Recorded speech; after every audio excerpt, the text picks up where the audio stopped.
And I'm Mike Metz, a retired virologist actually from Iowa State University Vet School, but started this as a volunteer project through Audubon and the Park Service, and we've kind of made a volunteer work project out of this. I talked him into helping me with this, but what we do is we try to go out and survey juvenile loons for data information for the parks. So go ahead, Bill. Surveys? Pardon? They fill out the surveys, no problem? Okay, so why are the Isle Royal loons surveyed? Well, these are the topics that we're going to be covering, okay? So characteristics, life cycle, behaviors, our methods, the data we're going to talk a little bit about. We're not going to bore you with a lot of charts and things. And you need to pay attention, especially the kids, because we're going to have a quiz at the end for you because of that teacher.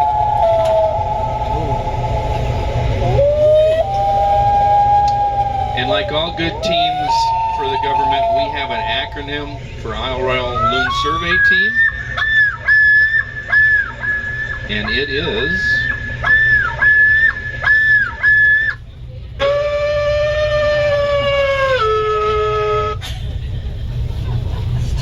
Okay, now... Here's another nice mess you've gotten me into. Now we'll get a little serious. Just a little. Okay, why the concern? Well, the common loon is still listed as a threatened species in Michigan. There are less than 500 breeding pairs. Isle Royal has the largest concentration of territories in the state of Michigan. The recruitment or successful fledging of the young is a concern.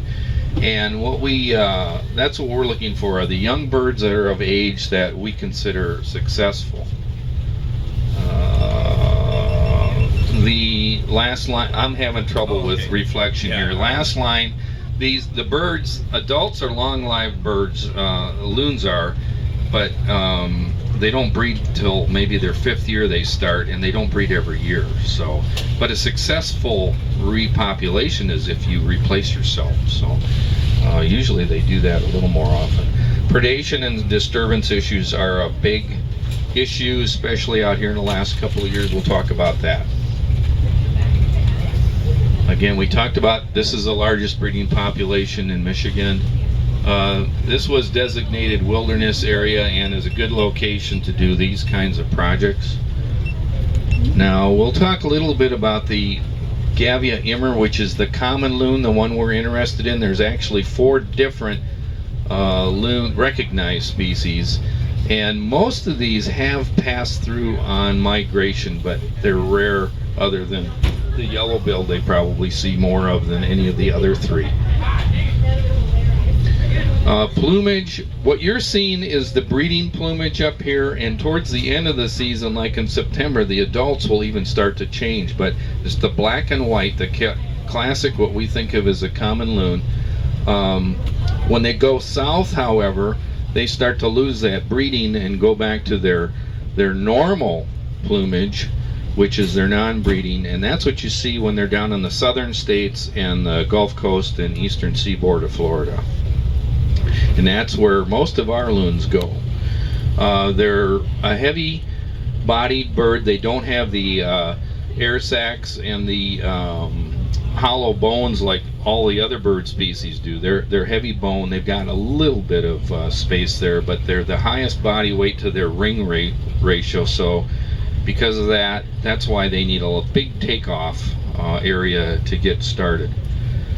Feet are located way far back. Most of your duck species would be in the center of the body so they can walk on land, whereas with loons and some of the other diving ducks, they go farther back to these guys that are just about coming out of their tail end. So they're really great when it comes to swimming and flying, but not so good on water. That's one of the reasons why their nests are located so close to the edge of water. Depths have been reported to 200 feet or more because they've been caught in fishing nets in the past. That's the data where you've gotten that information from. Don't know exactly how long they keep their can hold their breath, but they can stay under, but they can also have the ability to just barely poke their head up, take a breath, and keep going. The red eyes That's partly a breeding coloration, because non-breeding they tend to lose some of that pigment, but it may assist in their underwater vision and recognition of their mate or other individuals in the area. And some of the other facts: they weigh about 10 pounds, about 30 inches from head to tail, so like a goose without the long neck part. Eats a couple of pounds of fish or macroinvertebrates and such a day. And in the wild, probably 25 to 30 years is really peaking out a max. There's been one in captivity that's been over 35 years old. But when you think about everything that they've got to go through, 25 years for a bird is pretty decent. Size comparison, well, now that Bill's got a little long in the tooth, he's not quite 6 feet wingspan anymore, but you compare him to a loon, and they're a pretty big bird. Some of the gender identification characteristics, I'm going to let Bill take it. Right. So the first thing that you'll notice is the male and female have identical coloration, so you can't tell based on that. If you happen to be in the right spot at the right time, mating male is on the top.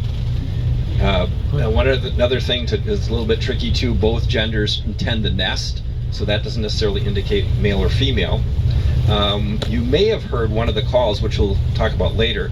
The yodel is the male call only, and that you'll hear this mainly in the springtime when they're establishing territories.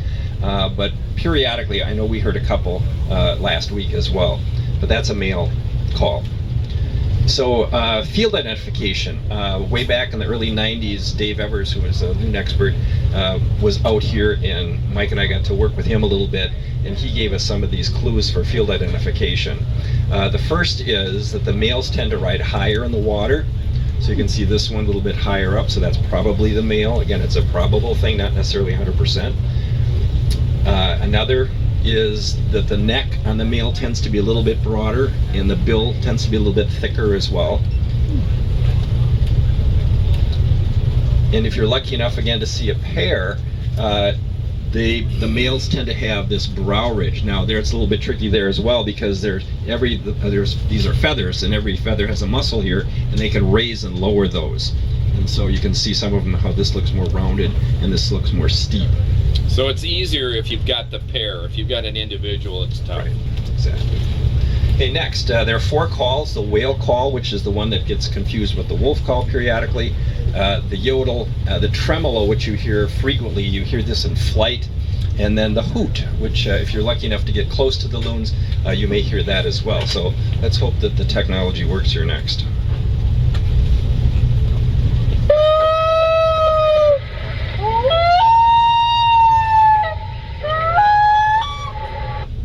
So that's the whale call. It's a locational call. It's kind of a sad sound, you might say, but it's very haunting too. Next.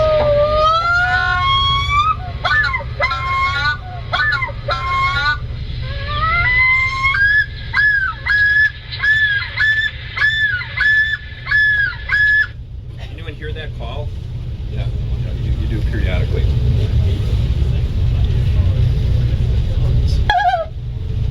Oops. Gotta go back one.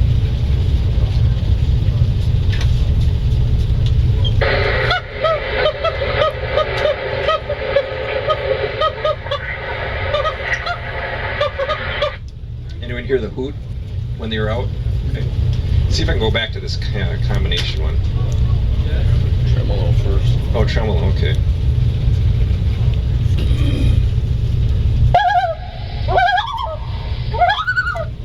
Did you hear there's kind of 3 levels, and the last one is a little bit more panicky sound? Listen again. So if you're getting too close and you start to hear that kind of panicky tremolo sound, that's a sign that you better back off on those as well. This is a call you'll hear when they're on the wing too, quite a bit. When they're in the air, they use the tremolo call. One more time.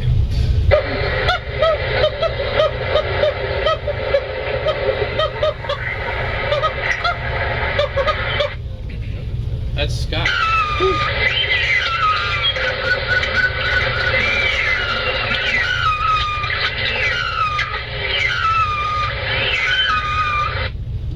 Now notice the term up here, loonling.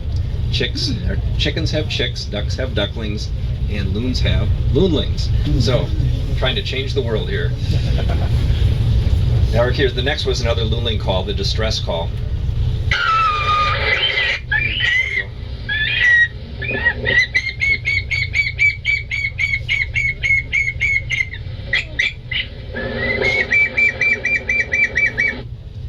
For Joe Kaplan and some of the people that have done the banding out here, they use a recording of this call, and they go out at night and play this, and that draws the adults in, the family groups in, so they can net them and then pick the birds up and band them. Say something. Oh, go ahead. Okay. Fine.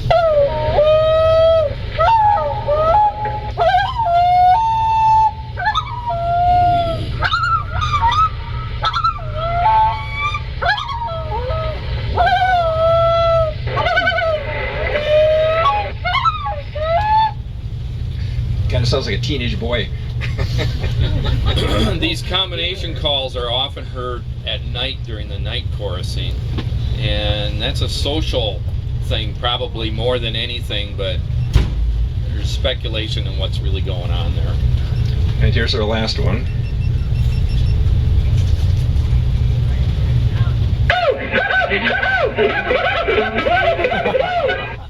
And that, of course, is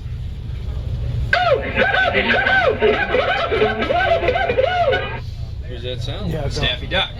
Now, again, Daffy Duck was part of what cartoon? Looney Tunes, of course. Now, originally when Daffy Duck was created, he was created as a loon, but for some reason the population across the country couldn't really relate to him, so they took away his nice black beak and his nice black feet and gave him an orange beak and an orange feet. And when you hear the call, it's very loon-like, and there's a little old video here too to see if you can With Elmer and Daffy. see if this will go. This is the original Elmer Fudd. I was gonna say that's an old one. Oh, it might not play.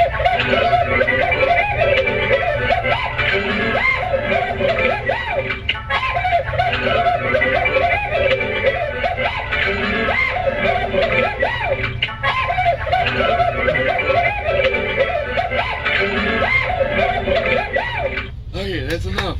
So you get the but you get the idea of the bird running across the surface of the water like you see loons when they're trying to take off or doing the wing flaps or the surface rushing on the water as well. So next we're going to take a look at the loon cycle, and there's Mike getting way too close to a nest. I don't know what he was thinking. But anyway, the first thing is that the loons arrive as soon as the ice goes out, and as we like to say, it's not the cold that keeps them out, it's the hard water. And so Mike lives in central Iowa, and he notices them flying through his area. I live in the Twin Cities in Minnesota, and a week or so later they're right at our area too. So that's the first phase. Nests are on the water's edge or on islands or on protective areas as well. This one was close to Davidson. This is the Star Island one we took a couple years ago as well. That's a pretty nice, neat nest. They're not always that nice and neat. Want to add? I was just going to say we have found a couple of nest pads, however, that are quite a few meters away from the water, but they're usually high so that the bird can kind of slide down into the water. We had one on an island that was close to 2 meters above the water line this year. Like Bill was saying, most of these nests they just kind of put together enough of a household to protect the eggs as a nest pad or egg cup. They use whatever is in the area that they can easily grab, which is usually mud and vegetation, some sticks. We have seen them on the Superior Lake shore on nothing but rock, and they've succeeded. This nest was on intermediate, but the last 4 years this area has been totally underwater. So, and there's ways of, if you find the shell fragments, you can tell whether they've been a predator has been involved or whether they were actually hatched on the way that the eggshell fragment edges have been surrounded. But young are born around here typically in June. Now we've seen some young birds that were obviously re-nest attempts this year that were either 2 weeks or younger when we looked at them this past week. They're born in June, and they have got to go from just a little fluff ball to that 30-pound bird or so in a couple of months. The eggs, they're an olive to olive gray green, and they usually have flecking in them, anything from a greenish to a black range. About 3.5 inches or so is the size.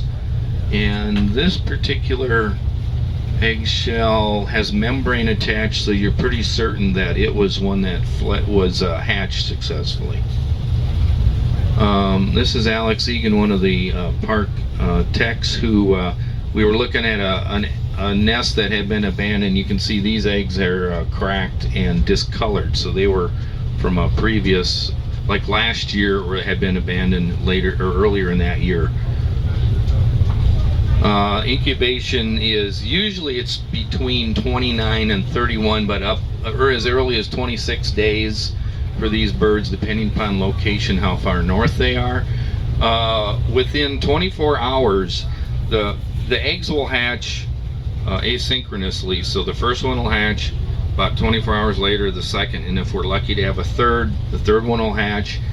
But once all three have hatched, they will leave the nest and not return. Usually start out on the water and they'll back ride, and they'll back ride to an area that we can refer to as a nursery area, which is fairly shallow, has a lot of macroinvertebrates and small fish for them to eat. So they move to that area. The first 2 weeks they back ride quite a bit for thermal regulation and protection from, usually in this area, pike, herring gulls, and eagles. And we'll talk about that a little bit. We saw 2 sets of back riders this week, so there's some, obviously, again, we saw 2 sets of back riders this week, so those are obviously re-nested attempts, as Mike mentioned before, too. Next in the life cycle is the plumage, and the juvenile plumage. They start out as black little fluff balls and tends to sometimes turn to light brown in about 30 days.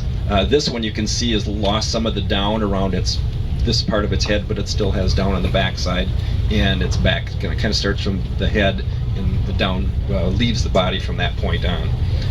This is what we're hoping to see. This is what we want to see, is a juvenile loon with the contour feathers about 3/4 size of the adult as well. The difficult thing for that is they really blend in well with the shoreline when they're this color. Nature's a wonderful and they're thing. usually alone. Yeah, exactly. And at this stage, they're kind of like teenagers. They want to stay away from their parents, or I don't know if it's the other. Maybe the parents want to stay away from anyway. So they're separated out, so they're harder to find than the adults are. And originally we were looking at a 7 to 8 week is considered a successful fledge, but we backed that to between 5 and 6 weeks. If they've made it that far, we're pretty certain that they're going to make it off the island. So here's one about 6 weeks. The size, they're almost the same length as the adult. Their bills are very similar in length, but they still may have a little bit of down.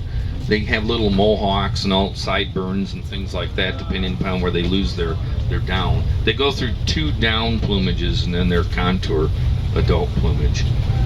A rare occurrence occurred on Siskiwit Lake probably about 6-7 years ago now.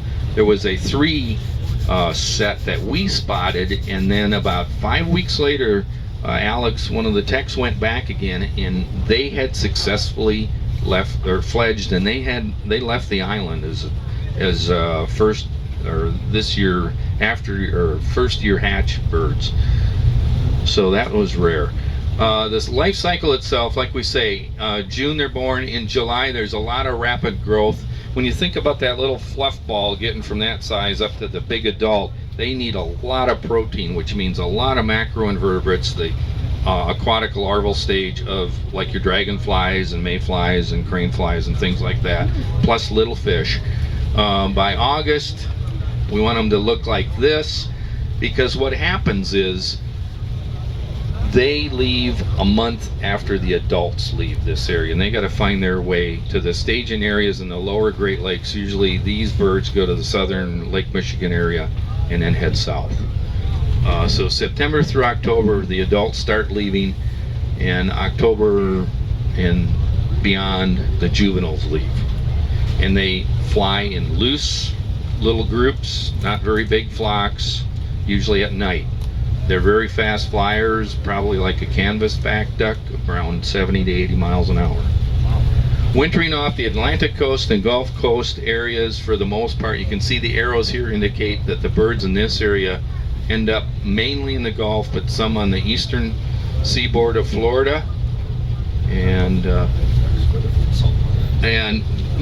another thing to think about is physiologically, they go from a freshwater environment to a saltwater environment, and when they're down south, they become silent for the most part. They do some hooting and a little bit of mews, but they don't do the calls that we're used to up here. And again, they're brown, but they have salt glands that help excrete the excess salt as they're taking water and critters in down there.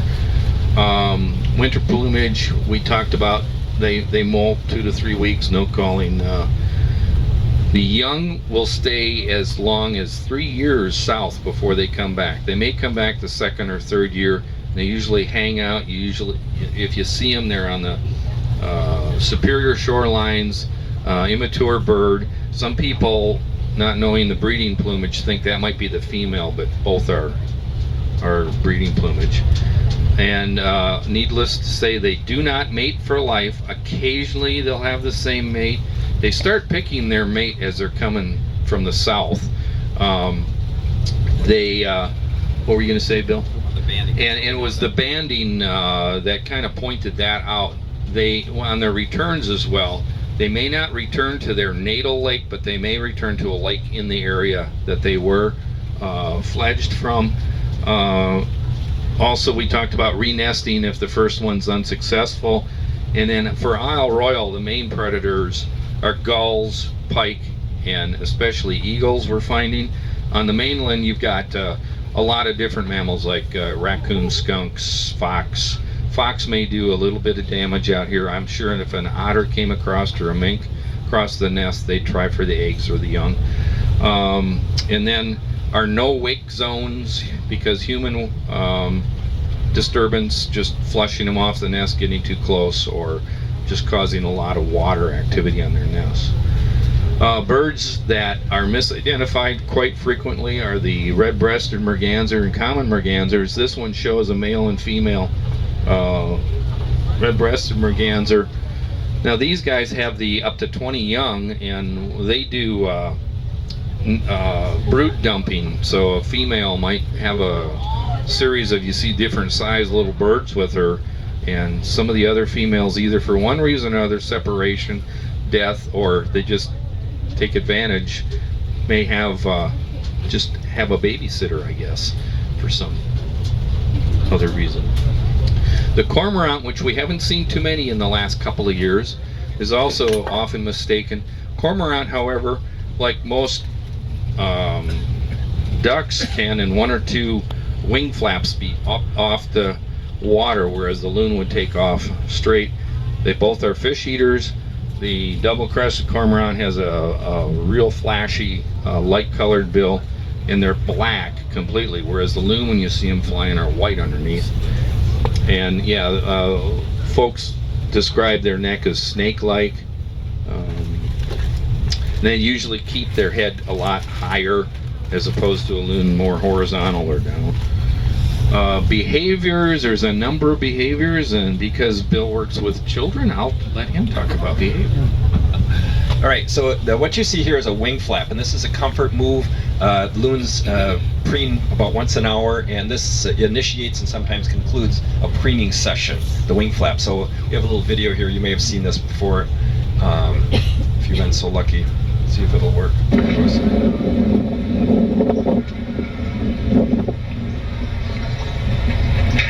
Really helps to see that wing flap too, because then you can spot them easier, because that big white chest comes right out of the water as well. Did you hear the hoot as well? Okay, this is the head rub. There's a gland, the European gland, back here that the bird is reaching back for to put some oil on its wings to keep their wings in good shape. And again, it's the feathers that are helping keep them warm from the cold water, and buoyant as well. And so they have to zip those feathers together and keep them in good shape. I just like this picture. You can see the water beating up on the feathers there as well. Foot waggle, this is another comfort move, and sometimes for thermal regulation as well. This one you can see some of the bands on here too. It's fun to see the young ones do the foot waggle because they've got, like I like to say, puppy feet. Look at that foot compared to the rest of the body. So they're really quite large. They kind of grow comical. into their shoes. Exactly. The belly roll for preening the belly feathers. Again, sometimes when they do this, you can get lucky and see a band periodically. Peering is another thing as well. They're looking underwater, seeing who else is down there and what else is down. Pair encounters, when you see the birds come together, there's some social interaction. One is circling. This can be a pair bonding activity as well. Another behavior that you see is bill dipping. This can be either a pair bonding activity, but it can also be aggressive. In the springtime, when there's territories being established, you see some of this as aggressive behavior too. This is dozing, taking a little bit nap. This is a Judith McIntyre photo, and if you look real carefully, there's a little loonling tucked under the wing right there in the middle. It's beautiful. This is the bill upright. This is an alert position. Again, look at the neck, how the neck is stretched out, and the bill is up there too, and they're probably starting to tremolo at this point. This is the hunch. If you get too close to the loons, the young ones go into this hunch right away. They get really flat in the water. They're very difficult to spot, and they're trying to hide. Also, if you get too close to an adult on a nest, they will do this behavior too. And if you get to see that, back off immediately because they may slip off and may abandon their nest. So this is the Daffy Duck move, the surface rush, where they kind of toboggan on the surface of the water, beating their wings, moving across the water. It's kind of fun to see. The most dramatic move and the one that takes the most energy is the penguin. And they rear up on they're kicking really, really hard here too. And a lot of times, a lot of times people think this is a dancing loon, it's happy. Well, that's totally the opposite. This is a defensive posture. They're very freaked out and they're trying to do something to scare whatever's in their area away. In this case, we have a little beaver swimming in there. Next is a takeoff. This was a young one on Lake Ritchie. We watched him try to get off the water. Took him numerous attempts, and you'll see them circle around so they can take off into the wind. And so they have to be on a lake that's big enough for them to be able to do that as well. So in flight, there's a number of different positions to look at here. First of all, you'll notice the white underside and white wings, which is easy to identify as the loon. And as Mike mentioned, pardon me? Black wings. Oh, black wings. Yeah. And they're very fast flyers. The one on the bottom here, you'll notice the feet are together that act as rudders and very, very aerodynamic as they take bring off. their feet together like this. And then The feeding. lakes, we'll have to walk in. We don't take canoe to every lake, but we'll walk into all the lakes along that route. And so we might set up a base camp, say, in Ritchie for 2 nights and do all the lakes all the way up to the Monong Ridge. There's 3 lakes up there. And our idea is to do the same route at approximately the same time of year from the same area so that we make the same mistakes. We're staying consistent. So our data at least is similar. And of course we're backpacking and canoeing, and since we have canoes we bring a little more heavy packs than a hiker would, which means more food.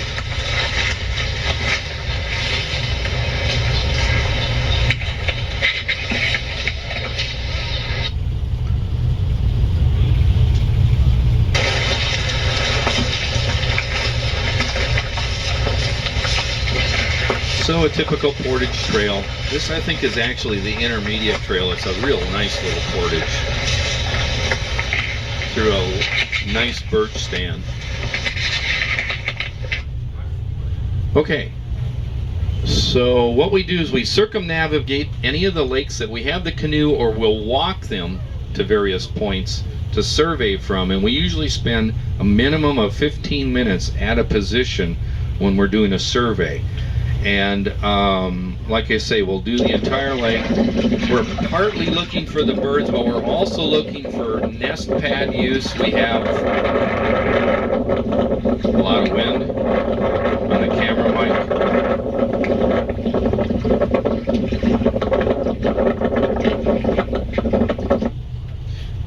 we'll look for nest pads. We'll look for the pad that was used the previous year, and we do have marks where it's been used in the past, so we'll check those areas, but we do survey the shorelines to look for new or potential pad sites.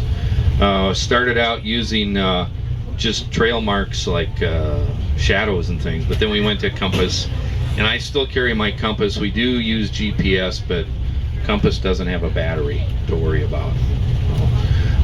And like some of the moose wolf folks know, some of the bushwhacking can be a little tenuous at times with downfalls and things, but we do try to find moose trails as much as we can to go from lake to lake. We observation, like I said, from several viewpoints. Usually try to hit that point at about the same time of day. We make weather notes and spend about 15 minutes at each point when we're doing this. This is McDonald Lake off the Monong Ridge, and there's actually, you barely see a adult with a juvenile. This we think may be part of a 3-lake territory. Those 3 lakes in that Monong may serve as a multi-lake territory for the birds. Let's see, Atlas method was our breeding method of choice since 1999, was it, Bill, I think? Yeah. And again, we survey at the same time to determine the fledging success, and we count both. Family groups are what we count because the adults can fly, but we're interested specifically in the juveniles and the family group within a territory, a known territory. There's actually 122 was the last count on territories, and so they vary a little bit.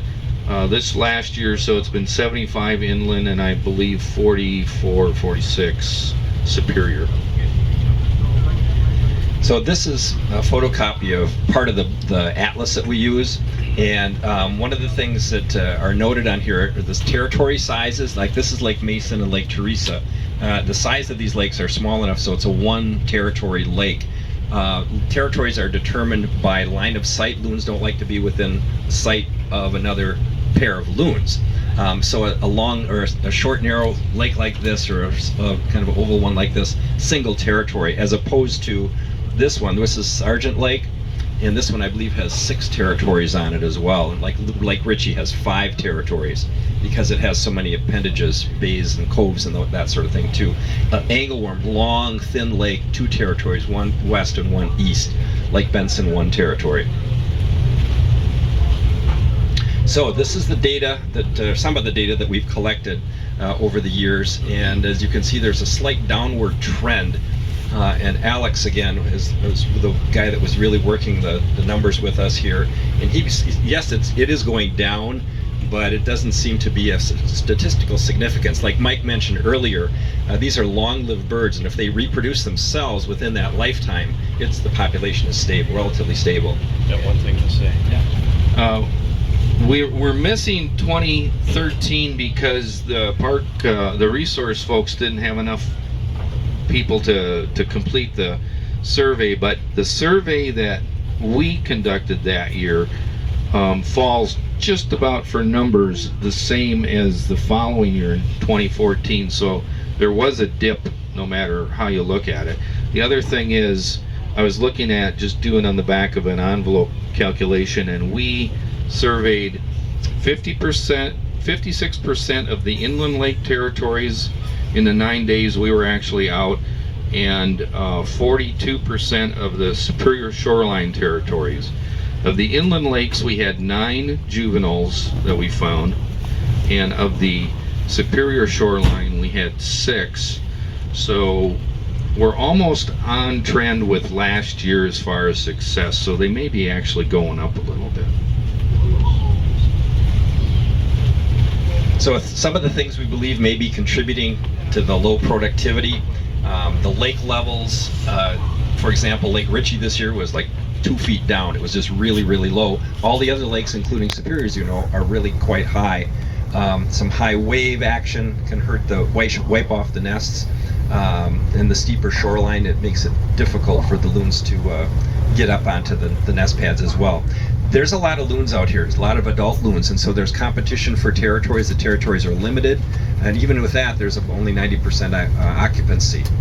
They don't nest every year, and there's a bunch that come back when they're just after they've been maybe their second or third year, and they don't breed. So we've got 28% that don't breed. There's some stress, adult stress from adult abandonment. For example, like Mike talked about, we found a nest down in Mosky Basin that had 2 eggs that were just sitting there, and so that one was unfortunately abandoned. And we mentioned the predators before. Last year we saw a pike take a black duck chick, or duckling I should say. And so we've never seen a loon take a loonling, but we finally saw that last year. And there is record on Isle Royale of eagles taking even adult loons. So some of the things as humans, of course, we have to be careful of getting too close and with our boats making large wakes. So what have we done, or what are we trying to do, and what's the park trying to do to help this? One of the things, we've put some signage in some of the privies, and talk about a captive audience, huh? Not much else to read in there. So, and each of these documents has some statistics, some information about that particular lake, and then some information about loons and something that you as a camper, hiker, can do to help the Isle Royale loons. And this is almost 10 years out of date, so we're going to have to get these updated, which means probably 2 trips next year. And so we give this program coming and going on the Ranger, and in some other places we've given it as well too. And then some of the portage sites have been moved from traditional nesting sites, but oddly enough, one on Lake Ritchie, the portage sites was moved further away, and the loons moved their nest right to the new portage site. So what are you going to do? That was Lake Livermore.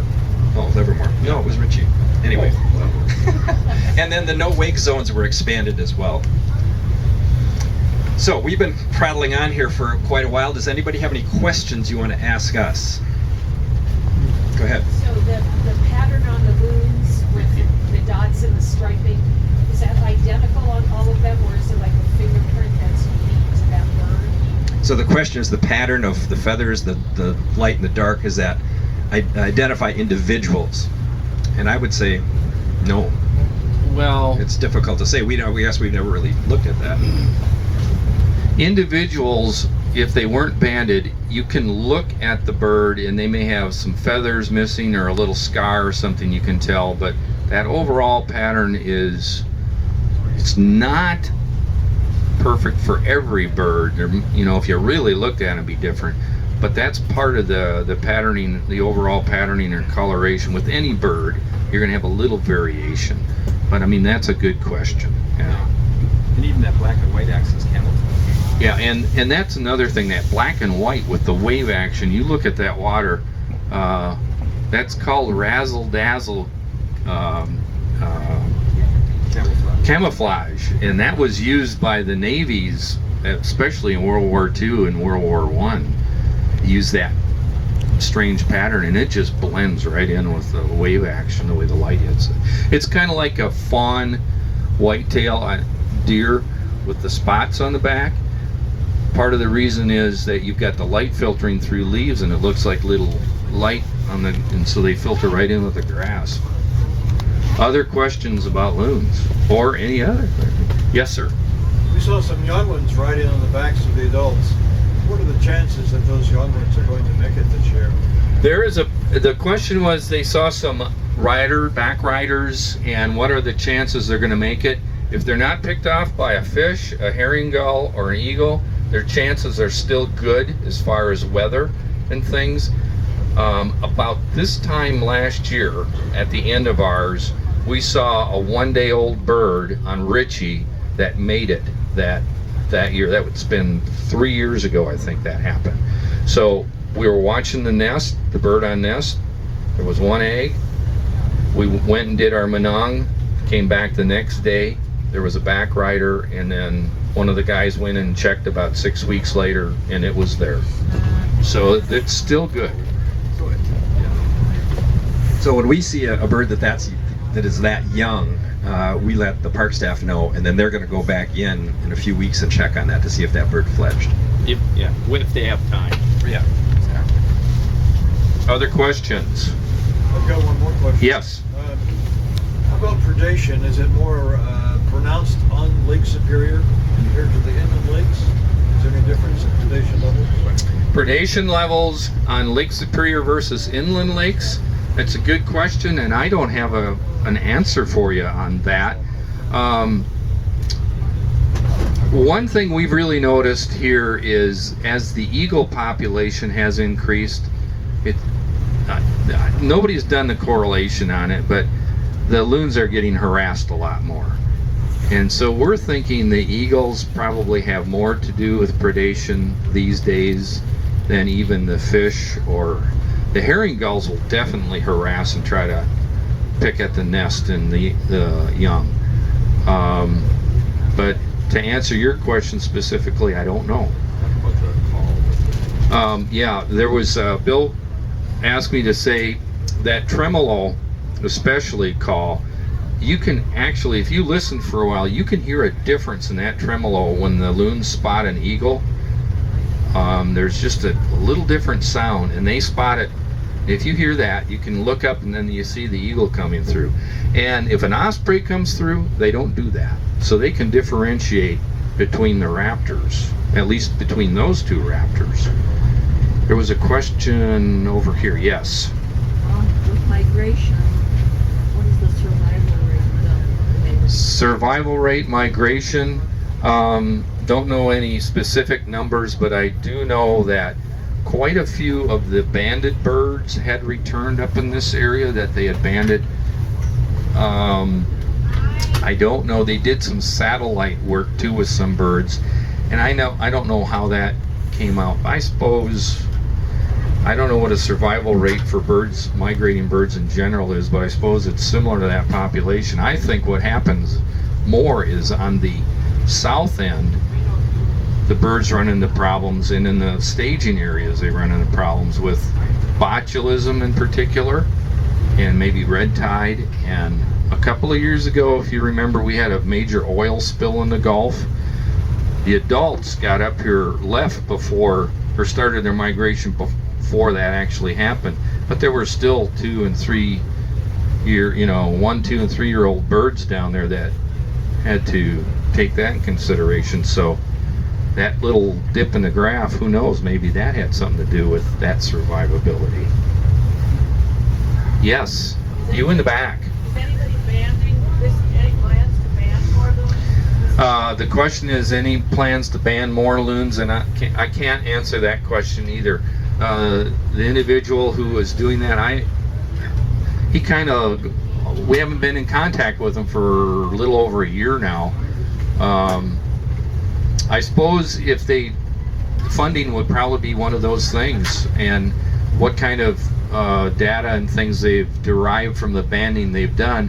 It's just talk among us and like some of the other folks like Alex and that think we should probably at least check to see what birds still have bands, whether we can actually identify them or not.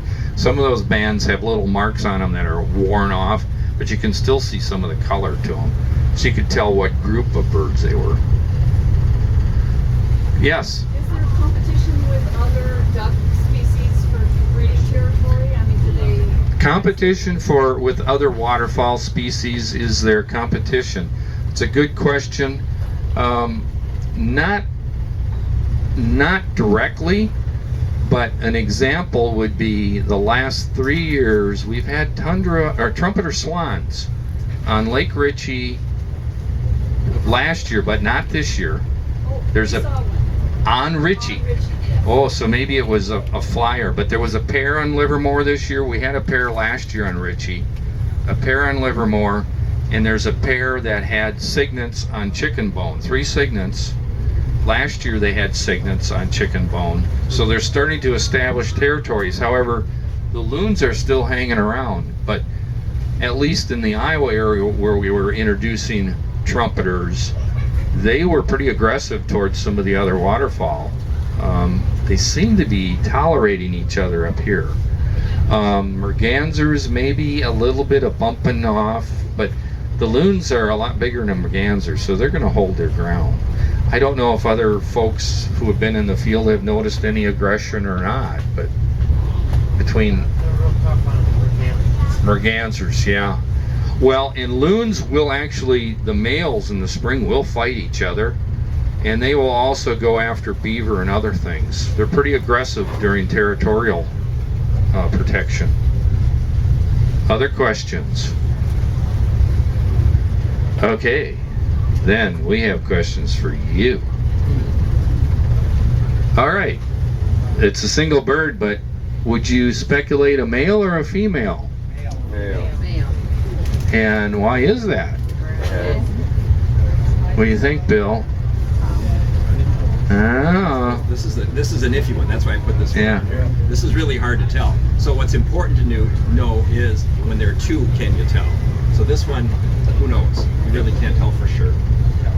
How about that one though? how about this one? Head or male. This we'd say is definitely a male. Thick-billed, upright, thick-headed, neck is real throaty. A thick-headed bill. Breeding or non-breeding plumage. And this is the basic plumage, I guess is what we would call it. Also notice there's no real red pigment in the eye at this time. And the juveniles, when they first go south, do not have that, and they tend to lose that when they go south as adults. We have another question here. In many birds, the juveniles and non-breeding plumages are very similar. Or is it the same with it? Similar, yeah. Yes.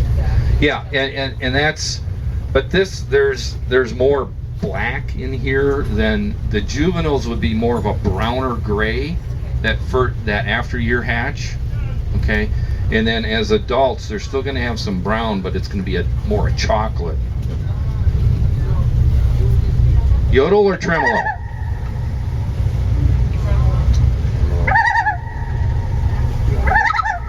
That's right, tremolo.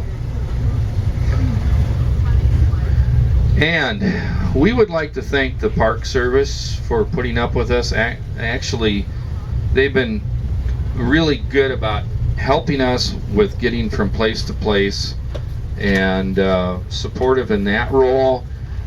We also, the Isle Royal Keweenaw Peninsula Association has helped us in some of these years, and it would be really good if you all became members of that. It's the introductory I think is $10, and for what you get and what they do, it's phenomenal.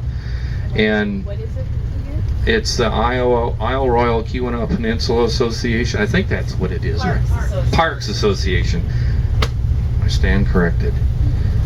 And then we couldn't do this without the blessings of our families. I think they just want to get rid of us for a couple of weeks. And then we're going to, I got one more group that I would like to, since I have this captive audience. If you notice, I'm not wearing a loon shirt today. I'm wearing a wolf moose shirt. And so, you could contribute to this and help the cause for the wolf moose research. And I know a young woman in the back, probably you could talk to her about ordering or how to order that kind of thing. And the Parks Association also has a really neat print for the wolves of Isle Royal. I've got one of those shirts as well. So there's just a lot of different groups that need your help, need our help. And the reason we did this was we used to canoe and camp